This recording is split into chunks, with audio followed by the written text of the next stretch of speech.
Well, lastly, we talk about this section, are you fat? And what we mean by this is, as you can see, is if we hope to leave the legacy as a kingdom of God, well, it's got to start with us first. We've got to make sure we're right. If I'm going to help the team, I've got to make sure I can even do my job.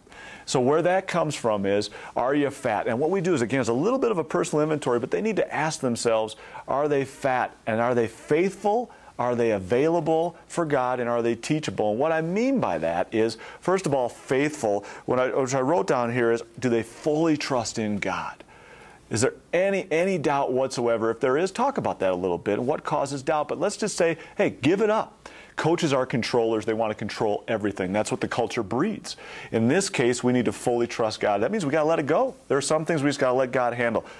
Do we do that? Are we faithful? Just like a player has faith in the coach. Secondly, are we available? Are they willing to make time for God? And what we're talking about here is, hey, they're getting up at 5 in the morning to come to a Bible study, a legacy builder group. That's making themselves available. Encourage them in that. Tell them they're doing it already. It's good. Because later on, we're going to talk about making time for God every day. You don't want to shove that down their throat just yet. That might scare them away. But at the same time, you will say, are you making time for God?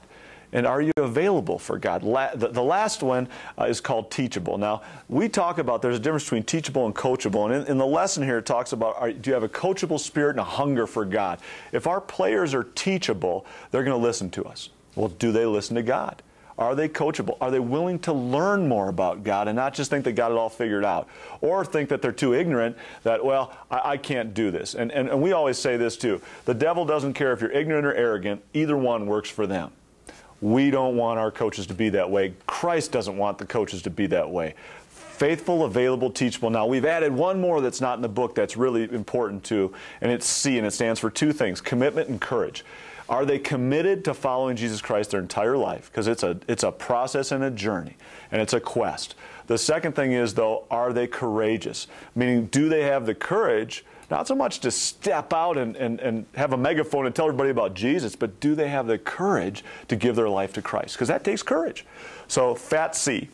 That's what we talk to them about. And lastly, just ask them, are they fat, and have them expound on that a little bit. Now, we're not talking about weight. We're talking about their spiritual weight, if you will. Lastly, this Bible verse that we chose, and the reason I chose this, John 3:16, just about everybody knows it. My daughter knows it, and she's 10 years old. She can tell me that God loved the world so much that He gave His only Son so that no one should perish. Well, what about the verse 17 is the verse we're really keyed in on here. And I paraphrased that last one, but verse 17, we're going to put it up on the screen right now for you, is, for God did not send His Son into the world to condemn the world, but to save the world through Him. We need to get these people to understand, and you're one of them that can do it. God can do it through you.